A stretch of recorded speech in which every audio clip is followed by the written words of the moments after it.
Welcome back to Above the Fold, where I talk to the personalities in the sports media industry who are breaking the mold. My name is Brandon Silvers, and I am honored to be joined today by one of the best basketball minds I've come across, the co-host of the podcast, Keeping It 9450, codename WBB, Kevin Kdot Lewis. Kevin, man, thanks for joining me. Absolutely. The pleasure is all mine. Thank you for having me. Yeah, man. So we're going to get into all the stuff you're doing in a bit, but I got to know, when did you first fall in love with sports? Man, the love with sports came very, very early. Originally a city guy, born in the Bronx, in pretty much what they call the quote unquote Mecca of basketball. It's so funny because I grew up in the same project as Rod Strickland. Went to school with his nephew in elementary school before I moved to South Carolina. But basketball has always been something that, was my primary love. Of course, everything else from a sports standpoint, football, baseball has always been there, but basketball has always been the number one love for me. And, growing up in the era of New York Knicks basketball, with Bernard King, Patrick Ewing, John Starks, all of those historic guys. When Pat Riley got there after his stint and successful stint in LA, it was just something beautiful to see in the city. So, just being able to kind of grow up in that mix, it's been such a huge blessing. And another fun fact, Kyrie Irving's dad actually stayed in the same project as well. Of course, obviously him and Rod Strickland are very, very close. So, just having that degree of separation, it really kind of like from a historic standpoint, just stuck with me a lot. And of course, just moving to South Carolina, as a kid, the history just continued to grow from there. I would say, to answer your question, I would say as soon as I came out the womb, sports was just something that was just instilled in me, and it carries to this day. Man, the mention of Rod Strickland fires up my 90s basketball mind. He's one of the most underrated point guards ever. Like, that Absolutely. Dude could get into the lane. I don't even know how. For those who don't know, describe Rod's game for the people. So I'm gonna say this. So Rod, from my overall standpoint, when you're talking about someone who can, like in today's game, they always say, if you can put 2 feet in the paint, you're gonna kill. And Rod always had the knack of being able to draw defenders, and after drawing those defenders, just hitting the open player. And his handle, his mind, such a high IQ. Every NBA team he went to, he turned around. And that's very, very underrated of Rod Strickland. And I've always respected his game so much, even patterned my game behind Rod Strickland because of how he was able to handle the ball, how he was able to just read the play before it even developed. And one thing that I always liked about Rod Strickland is, even though he's kind of cool, calm, and collected, the competitive fireness that he had on the court was something, because I'm the same way as well. Cool, calm, and collected, but when I hit the floor, I'm the biggest talker in the world. And that's what Rod Strickland was. And the way that his game just, kind of, honestly, his game almost can transcend into those Chris Paul type players, and I really think that Chris Paul is kind of like the quintessential Rod Strickland of kind of like today's game, even though, Chris Paul is at the other end of his career. So that's how I kind of describe Rod. And if Rod ever listens to this, I want to say thank you for, being that role model to someone like me and all the other point guards that has come up. And even though if you look at today's New York Knicks, Jalen Brunson, he's more of a scorer, but he does have a lot of Rod in him as well. The way he's able to just manipulate defenders and getting into the paint, that was a big boost in New York basketball this past season. So, that's something that really takes heed for me as well, especially when it comes to, creating legendary, if you will, just creating legendary moments. And Rod Strickland is definitely one of those guys. And again, very underrated. Completely agree. I mean, I was a guy who wasn't super athletic myself, but seeing a guy like Rod, who he could get from point A to point B pretty quick, but wasn't one of the elite athleticism guys, be able to absolutely get into the paint and make it happen. And like you meant, like the double-digit assists, make that happen as well. Like, definitely that man deserves every single one of his flowers.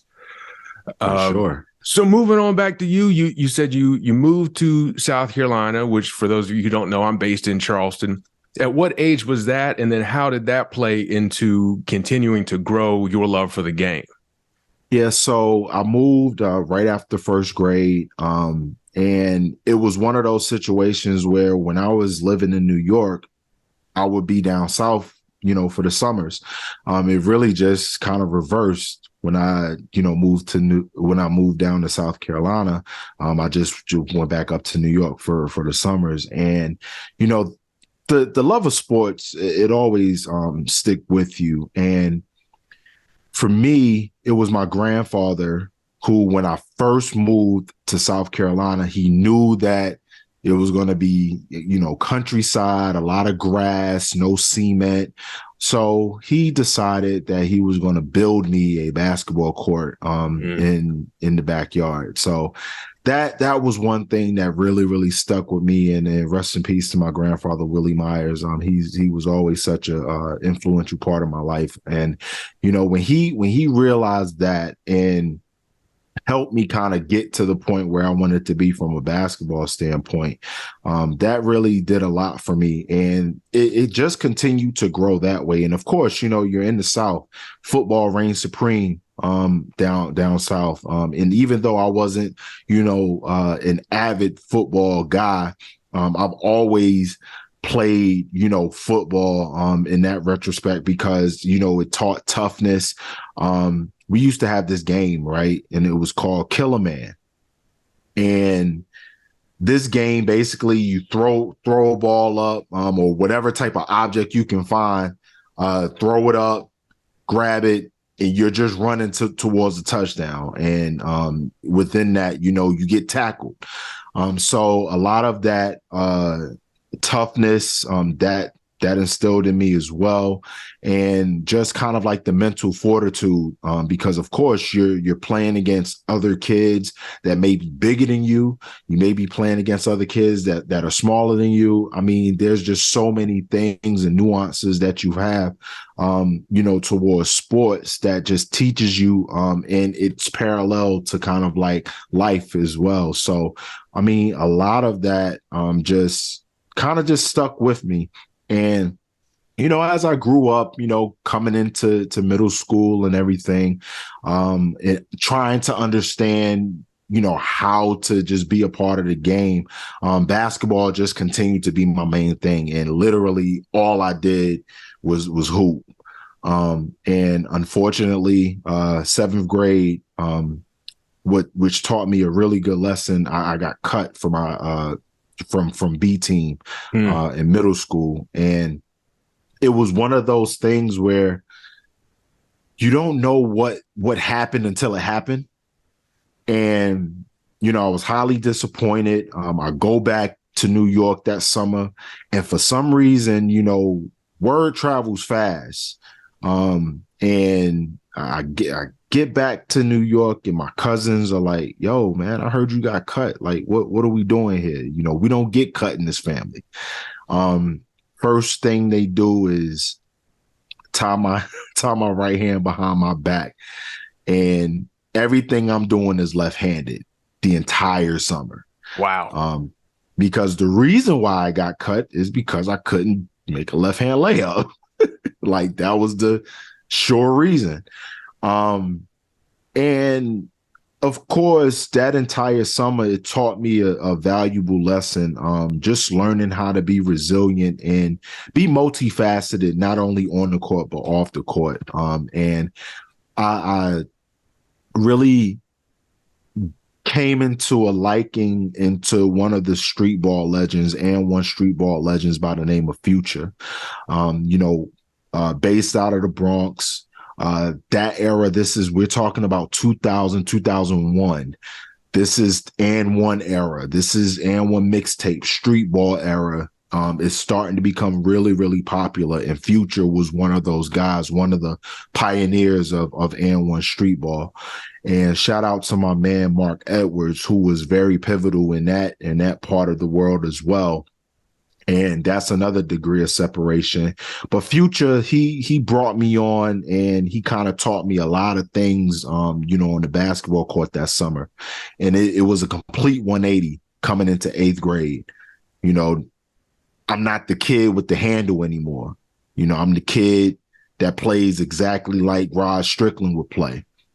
I was a short guy, still a short guy, but I was just always able to just maneuver, and he taught me how to move through screens. He's the first person to kind of teach me how to snake a screen, and snaking a screen, that lingo wasn't there back then. And that really helped a lot, because I went from getting cut in 7th grade to being a starter in 8th grade. For my B team. And I mean, when I tell you a complete 180, everybody thought I was left-handed. Like, literally, I started shooting with my left hand. That's how crazy my cousins were in making sure that I didn't get cut in 8th grade. And I'm pretty much considered ambidextrous now because of it. So just from that regard, I mean, that taught me a lot. That one summer taught me a lot on how, I was able to just be a part of something that to me was everything. And that was just, playing basketball and, growing into organized basketball, that meant the world to me. And that, for people who haven't done it, trying to strengthen your weak hand and the crazy things that hoopers will do. I remember I would eat with a spoon using my left hand, brush my teeth using my left hand, all this stuff. And it still takes forever to develop that skill. So for you to show up the next year and people will be like, man, I think Kev might be left-handed now. Like, that shows really the amount of work you were putting in with that. And you mentioned like the skill development and everything. I'm curious, because I listened to the podcast and y'all break the game down so well. When did you start getting into the analytical portion of being a hoop head? That came in high school. And this was, I'm talking 9th grade. Early. It was more so, I was playing junior varsity at the time, and we were at our we were literally at our athletic banquet. And that my 9th grade year was pretty solid. I came off the bench. Come on, I'm a freshman. Yeah. The sophomores are getting all the love, and at this point, we didn't have juniors that stayed back and played junior varsity. It was literally just freshmen and sophomores. So when that happened within the athletic banquet, something just hit me. I'm hearing all of these awards being given out and everything. And again, I'm just, one of those guys that just contributed. I go to my coach and I said, Coach, next year, I'm going to be the man. I'm going to be your starter. I'm going to be your leader. I'm going to be your captain. It's a foregone conclusion. And he said, that's the attitude I've always wanted you to have, because you were passive this year. I get it. You're a freshman. You don't want to say too much, but I didn't care. I wanted you to be, very vocal, and you didn't show me that this year, but I really want you to show me that next year. And what happened was, I asked him, I said, yeah, is there any, did we record any of our games? And he said, no, we're junior varsity. We don't record games. And I was like, that's funny to me. And from that point, I went to the varsity coach and I said, hey, coach, do you have any, games where I could just watch and just see kind of what you guys are doing, on the varsity level? And he said, okay, yeah, I can send you some tapes. So, he sent me some tapes. I was able to study those. And for some reason, I'm a nosy individual. I like to Google. I don't like to not be in the know on certain things from a knowledge standpoint. So that just helped me kind of become the analytical guy. I understand just certain things, that happens on the floor, and the vocabulary didn't come until college. And we'll get into that soon. But just being a film guy at that age, that kind of helped with the analytical part. I understood what it took for someone to set a good screen and how to move within the screen. And that goes back to that, summer of going into 8th grade, where Future was teaching me how to snake screens, how to go shoulder to shoulder, how to bump your screener, how to kind of move in a certain way. And when I saw that we weren't doing it on film, that brought me back coming into sophomore year saying, listen, we need to be more intentional on how we set our screens. We need to be more intentional on how we use our screens. So I started teaching, the ninth graders, this is how you come off the screen. This is how you're able to what we call drop in coverage when we're switching on defenses. And at this point, we're playing 1-3-1 three-quarter court defense. If you're on the weak side, you got to learn how to drop, so that the strong side doesn't see an open advantage and make, a skip pass. We never want to see a skip pass be successful. So those were some of the things that helped me become analytical from that standpoint. And again, as I grew into, coming into varsity, which I played varsity my second semester sophomore year, I ended up getting promoted, if you will. And we won a state championship that year, by the way. Shout out to Holly Hill Roberts. That's what's up. So just growing into that and becoming that cerebral guy, the vocabulary again didn't come until I walked on at Clemson in 2006. Coach Oliver Purnell just kind of taught me kind of the lingo behind it. I already knew about snaking the screen, but knowing how to hedge, knowing how to understand pick and roll coverage, getting to the nail, getting to the dunker spot. That's when I started understanding those nuances of the game and really, really understanding how to get, to certain spots on the floor. And that really helped me become the analytical guy that I am today. So you mentioned walking on at Clemson. Was there ever a point when you were like, I want to make a pro career out of this? Or were you like, I want to become a coach? How did basketball kind of factor into your future plans? Absolutely. So yes, I indeed wanted to be a pro. Life always get in the way, and it teaches you, how to pivot. And it was my sophomore year. First off, going back to freshman year, I ended up getting dismissed due to grades. And I always tell, players nowadays, I mean, coming out of high school, I was a 3.8 GPA student. But it's different, from a studying standpoint when you get to college. And that was a struggle for me. Being a walk-on, you're not scheduled like the scholarship players.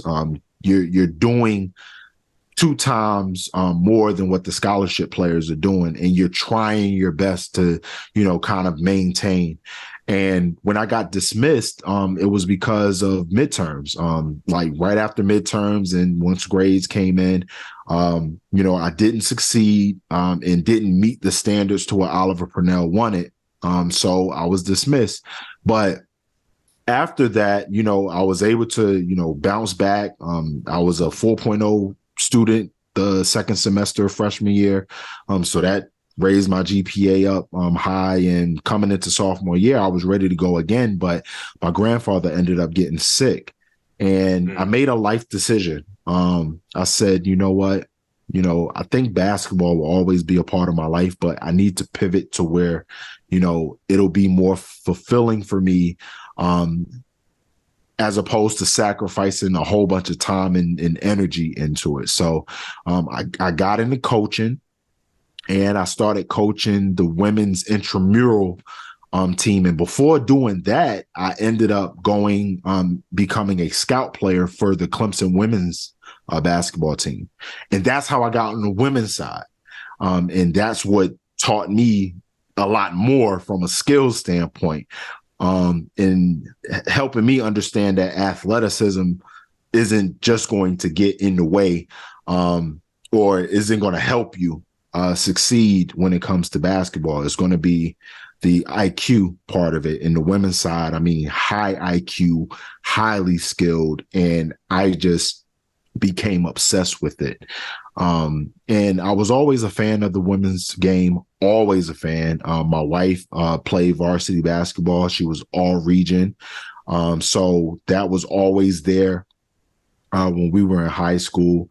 But just understanding like how highly touted and just how smart women are when it comes to playing the game, that really did a lot for me. Arturo Coleman, coach Arturo Umo Coleman, who was a legend at Clemson, and she was actually on Juwanna Man as well as one of the players for the Banshees.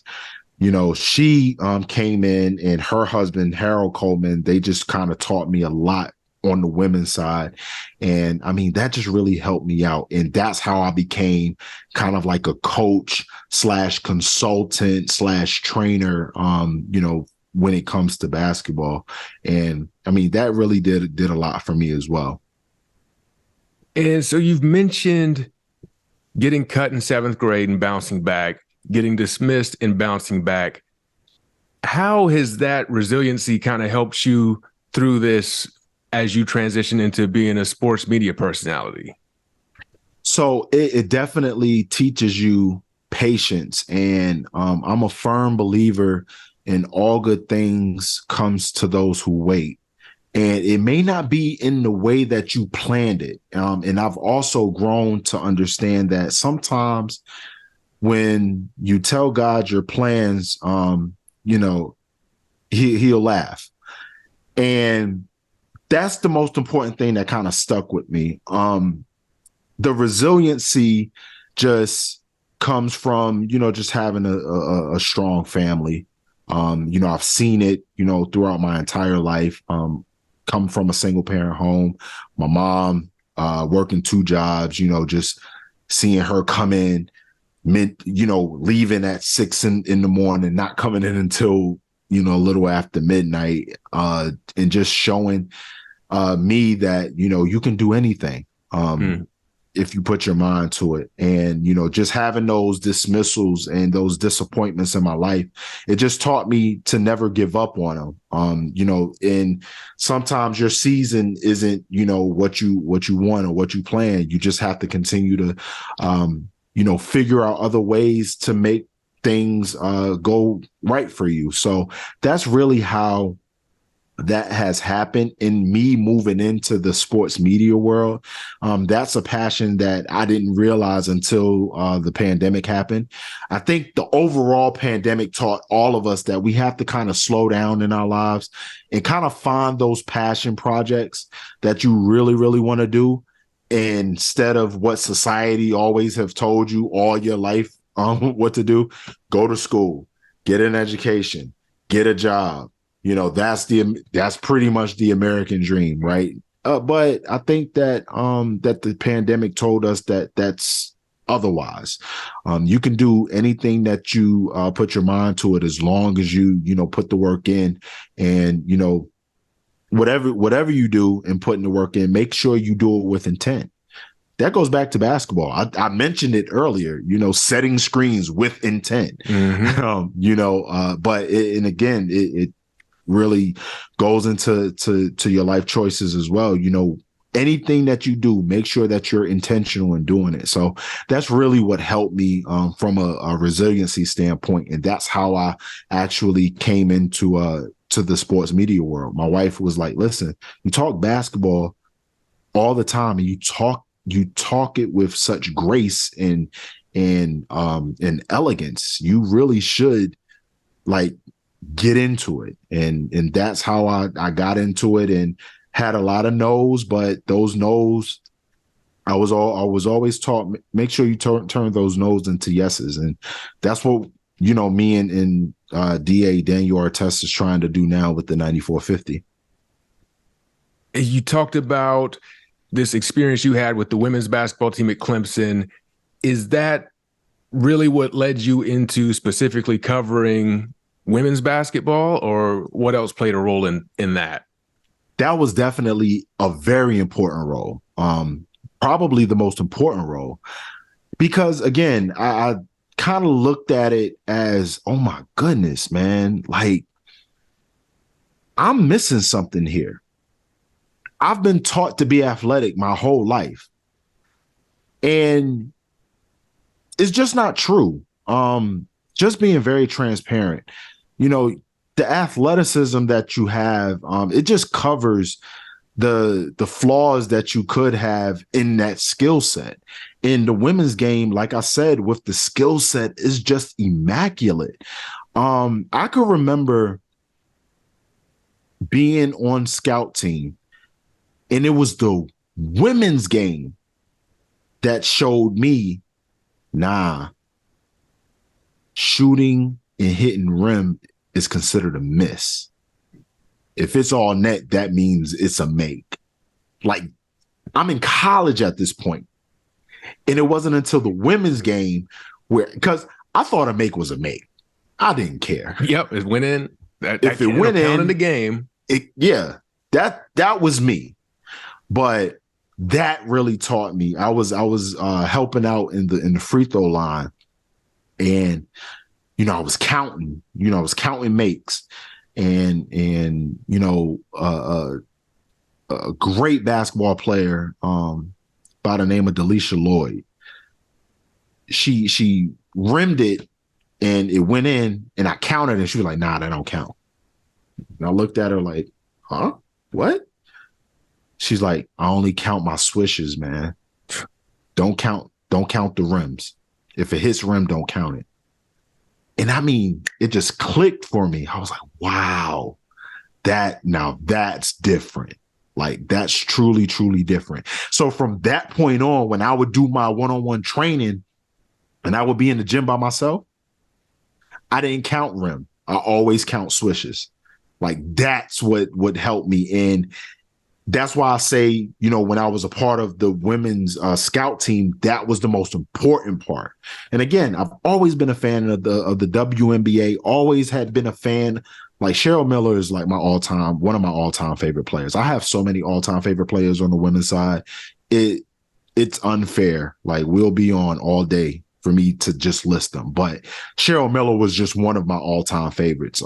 And I just think that from that point on, just from being, a part of that scout team, that just really kind of transcended me into really digging into the women's game a lot more, and just being more of a research artist to the women's game. And that's how I was able to just gain so much knowledge on so many great legends, from Dawn Staley to the Three Meeks when they were there at Tennessee, and even from UConn and Rebecca Lobo, and how she kind of was one of the first ones to kind of start the trend of the the infamous Yukon Huskies and Gino Auriemma. I mean, it was just so much, to tap into.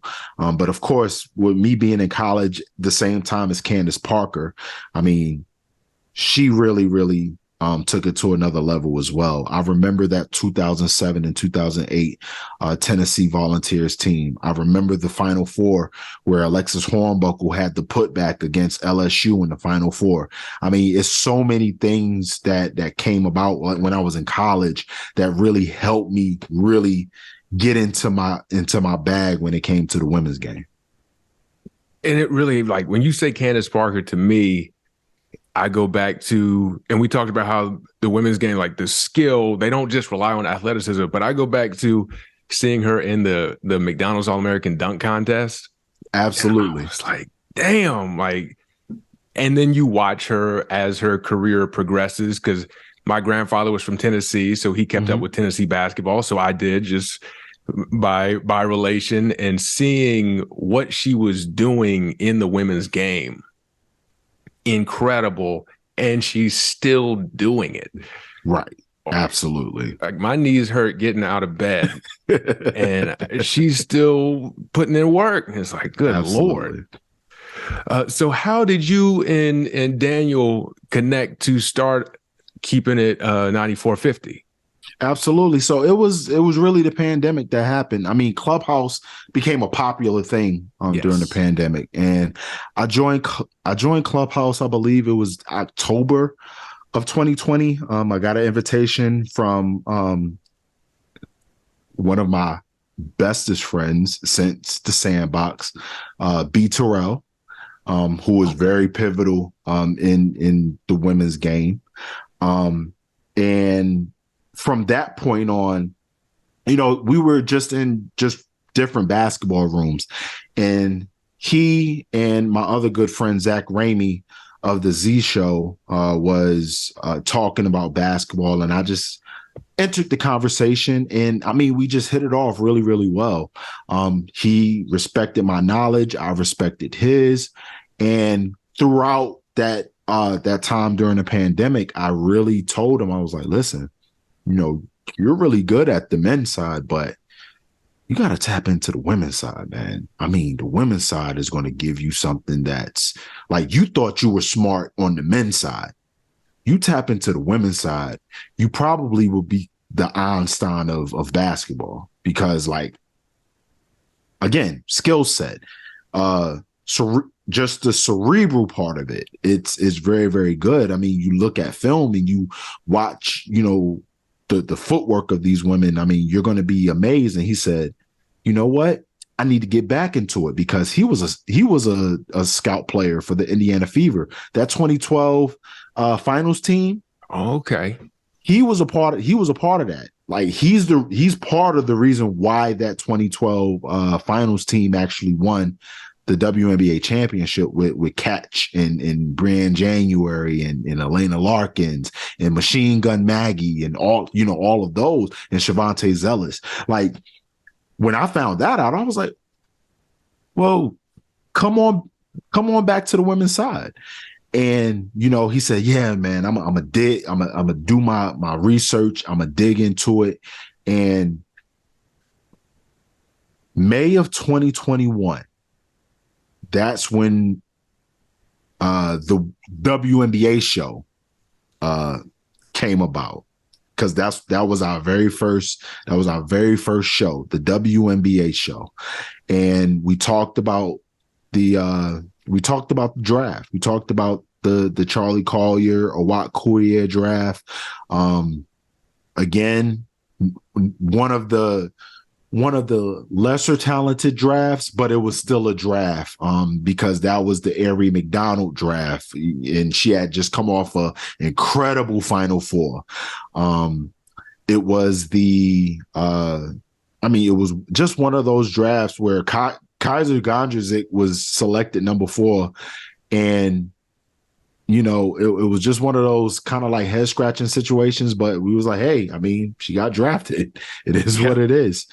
But that's where it started. And we just continue to grow from that point on. And I want to give a shout out to Christina Williams of Girls Talk Sports TV, because she saw something in us as well. We hosted a clubhouse room that just stuck strictly to women's basketball. And we brought the who's who of women's basketball in that space that night. And Miles Ehrlich of Winsider came in, Christina Williams, Tarika Foster Brasby of ESPN, LaChina Robinson, I think, chimed in for a little while. There were so many legends that came in. Katie Smith came into that room that night. I was starstruck. Sue Bird came in that room that night. I mean, it was about 1,500 individuals that came in and out of the room that night. And all we did was talk women's basketball. And it was just amazing. And I think it clicked in DA's head that he was like, yeah, I think we got something. And that's how it really, really started. And we've grown a lot. We've amassed 36,000 downloads on our podcast since our inception. The crazy thing about it is our first year, we had 10,000 downloads starting last year. And from last year until now, we've amassed 26,000 downloads. So it continues to grow from that standpoint. And we're very, very happy that we're continuing to do this. And our goal is just to continue to amplify and grow the game. We want to continue to do it. We continue to be advocates. We continue to be supporters for everyone in the game. And we're going to continue to make sure that we do that for everyone else. I find sometimes, particularly the men, almost exclusively the men covering women's basketball, there can be a tendency to cover it in a way that could be seen as pandering or patronizing or disrespectful. How are y'all able to avoid that? Just by simply talking the game.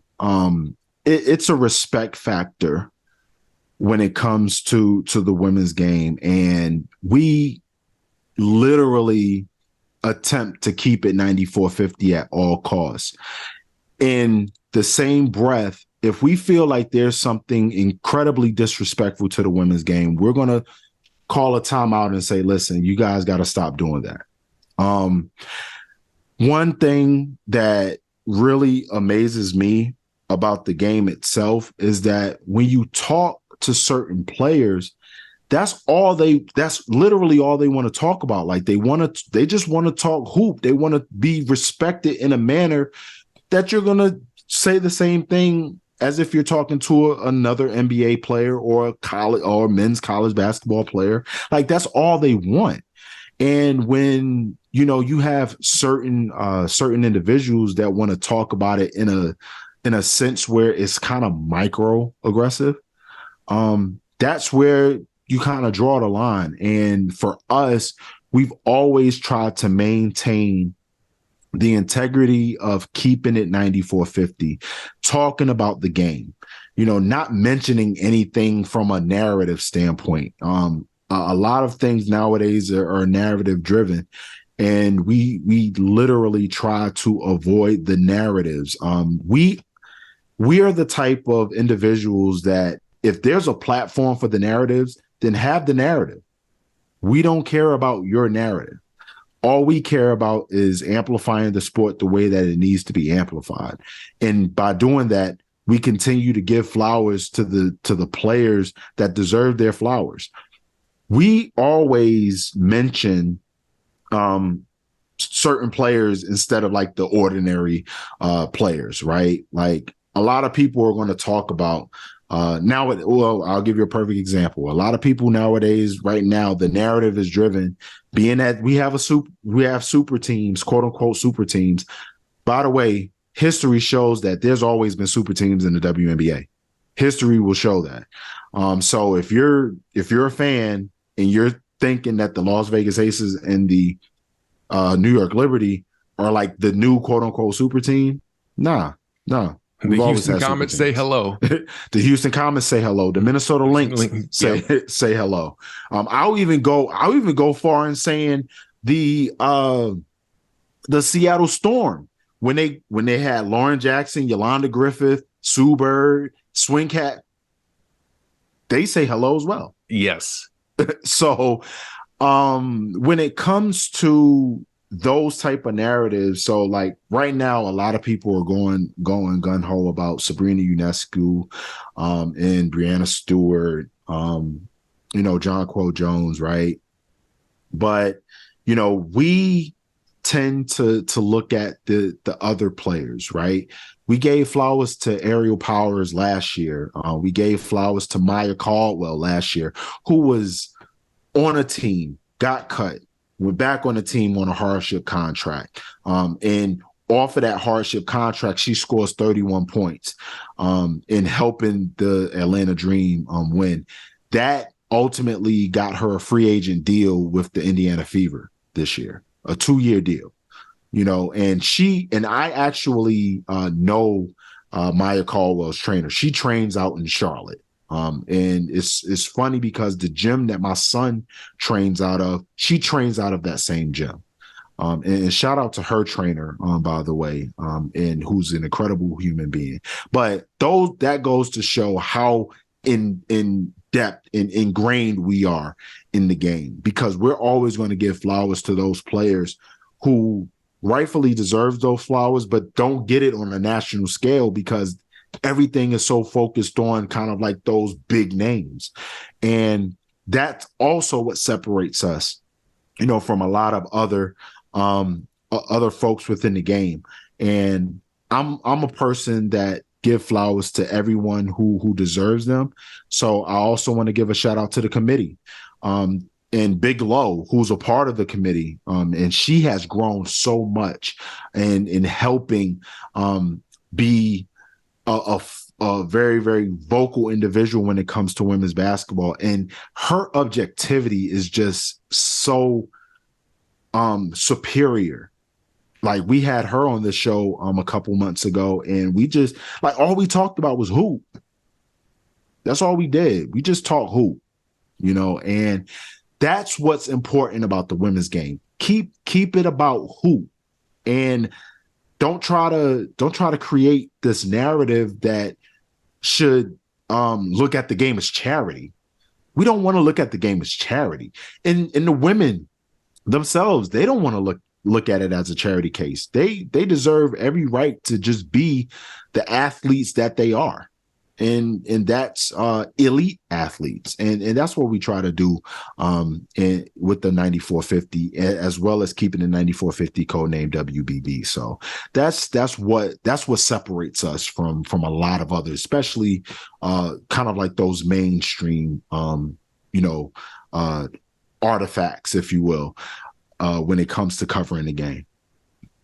And speaking of giving people flowers, I know you mentioned Big Lo, who is incredible, as you said, in the committee. I follow you on Twitter.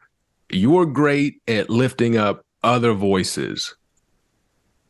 I find that to be unique in the sense that a lot of people are like, well, I can't lift up this voice because they might get an opportunity that I want. And kind of like that, it's like a very self-centered and a fear-based, scarcity-based mindset. How are you able to overcome that and be like, no, y'all need to go listen to Big Lo, go check out the committee, B. Terrell, all that? So for me, I'm so balanced, man. I'm a Libra, right? And for some reason, I believe in the astrology stuff. Like, I just do. And as a Libra, and I'm a September Libra, so like I'm a little bit different. So I'm very well balanced.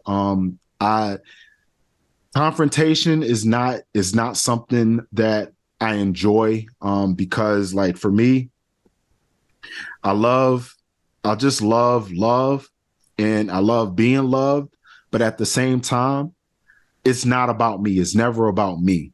It's always about bigging up the next person. And I just have a mixture of showing that love, and that's ingrained in just family. We always big each other up in my family. And I was just taught to just never be selfish. And for me, that's important. And for some reason, like, I just don't care about kind of like the notoriety. I'm always humbled and blessed when someone bigs me up. But the same way that someone bigs me up, I want to make sure that you're bigged up, if not more, just as much, because that's just how I am. I love giving flowers to everybody who deserves them. And sometimes I even get in trouble. Sometimes I get in trouble because I'll big somebody up and somebody will come and tell me, nah, man, that's a bad person. I'm like, well, what do you mean? Like, why do they have to be a bad person? I don't know. They're just a bad person. I'm like, listen, man, like, listen, someone has done something to make someone else feel good. And I want to amplify that. I've always been that way. And again, it gets me in trouble a lot. Because again, I just feel like sometimes we do just have selfish people in the world.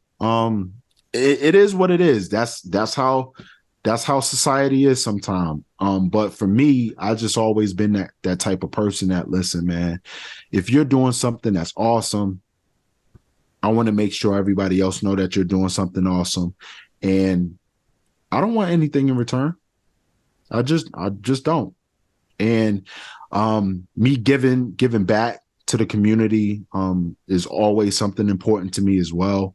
If anybody has anything that they need, I say less, man. If I don't have a lot of it, I'm gonna give you some of it. If I have $1, I'll make sure you have at least a dime. At least a dime.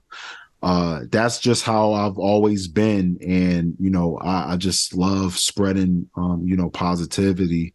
And that's just always just been something that I've a big smile on my face. As long as you're making me smile, everything is all good. That's how I can summarize it. But again, just being that type of person that just wants to make sure that everybody is good. How you doing? You're good? Okay. If you're not good, hey, let's talk about it. I'm a great listener. Let's talk about it. I've always just been that way. So that's how I level myself, and that's how I remain humble. Because I've seen the highest of highs, I've seen the lowest of lows. And my thing is, I always want to make sure people see their highest of highs. And that's just how I've always been ingrained. How do you make sure you're good? Because I know a lot of people who are taking care of other people, they're normally the ones who get the most drained because they're making sure everybody else is okay. How do you make sure Kdot's taken care of? Basketball. If I'm not on YouTube, I'm on the ESPN app. If I'm not on the ESPN app, I'm definitely on the WNBA app. If I'm not on the WNBA app, I'm on the Athletes Unlimited app. Basketball really, really is my safe haven. I've always just looked to basketball as the means of muse, if you will. That's my muse. There's always just been something in basketball that always calmed me down. If I get on the court and shoot around, that's just my safe space. So in addition to making sure everybody else good, to make sure that I'm good, as long as I can hear basketball, I'm perfect. I'm perfect.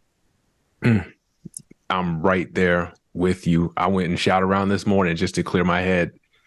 So, no, thank God for basketball. Absolutely. And you mentioned, speaking of God, God's plan isn't always your plan. But if you did have a little bit more control, where is Kdot headed next? What you got planned for you? So anything in the women's basketball space is going to be the next plan. Of course, everybody knows that the game is growing. And for me, my goal is to be a part of just historical means of aspects when it comes to the women's game. As long as I've been as long as I've done my job in making sure that the amplification of women in sports, not just basketball, but women in sports, period, are seen, are heard, and are being fairly compensated the way that they need to be, then I'm gonna continue to do that. And that's the next step for myself. That's the next step for the 9450. We are always just trying to make sure that we're putting ourselves in positions to where we understand that amplifying the women's game will always be the number one priority for us. And that's my next step.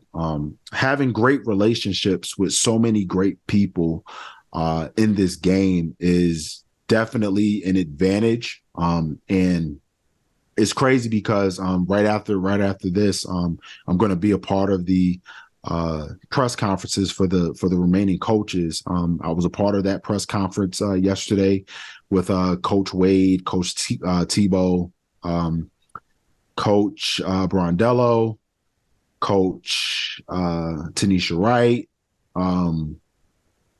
and it was really fascinating just talking to them yesterday and talking about training camp and in the preseason, and I'm talking to Coach James Wade about the Canada games. So that was very interesting yesterday, just being a part of that. But that's my goal.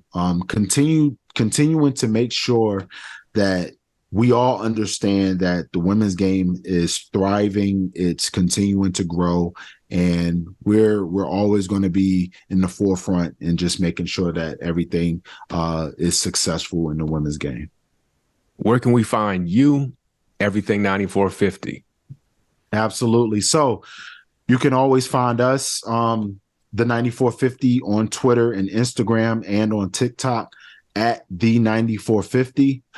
You can find myself on Twitter and Instagram and on TikTok at K.Lu3H.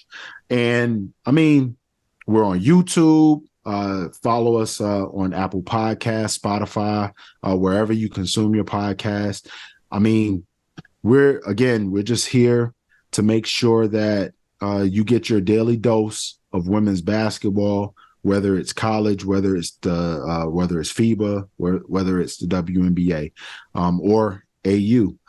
So I want to just, before we go, want to definitely give shout out to you, Brandon. Thank you so much for having me on. You are definitely someone who is definitely going to ascend and continue to ascend in what you're doing. Continue to do what you do. Do not let up.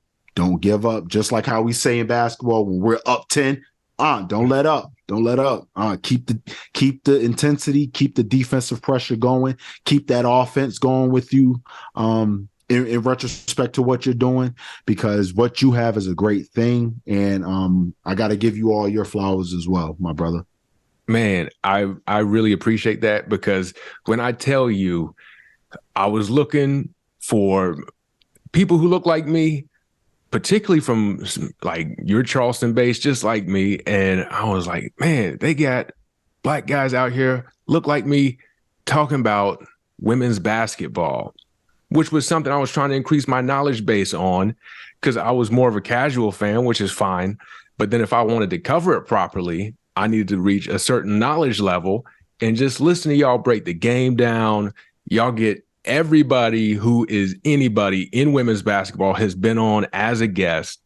Y'all break it down. Also, the business, I just listened to y'all break down the business side of it. Y'all got the whole thing covered. So that means a lot coming from you. I'm excited to see where y'all are headed. I mean, y'all already stars to me. So I'm excited to see y'all keep on going, and just appreciate you being on. Please go check out what Kdot is doing. And if you want to be on, hit me up. I'm looking to talk to as many people who don't fit that traditional white sports media role, that white male sports media role. So hit me up.